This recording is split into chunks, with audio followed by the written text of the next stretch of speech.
na nikawaambia mambo ya Mumias na mambo ya sukari kwa Kenya mimi nitasort out.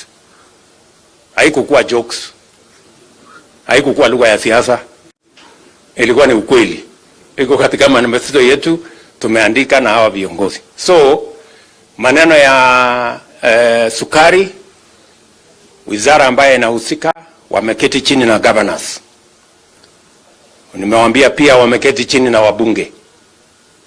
Sasa nimeweka mpango sawa sawa, kwa sababu hatutaki tena ile tunafanya alafu inarudi nyuma. Tumeweka pesa nyingi hapa Mumias, karibu bilioni 4-5, lakini bado inaenda kwa shimo. So this time round we must get it right.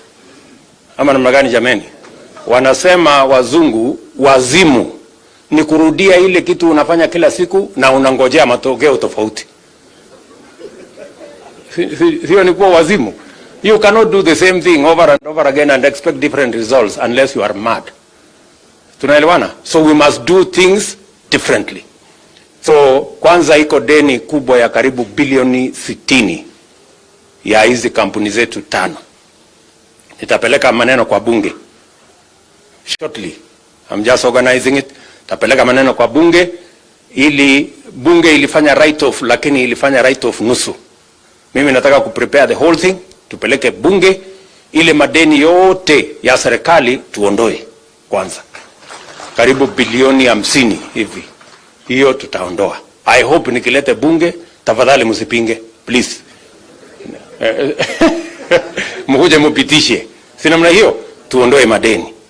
Alafu ile itabaki maneno kidogo hapo, niko na mpango ya vile tutashirikiana na tutakubaliana, because we must get it right this time round.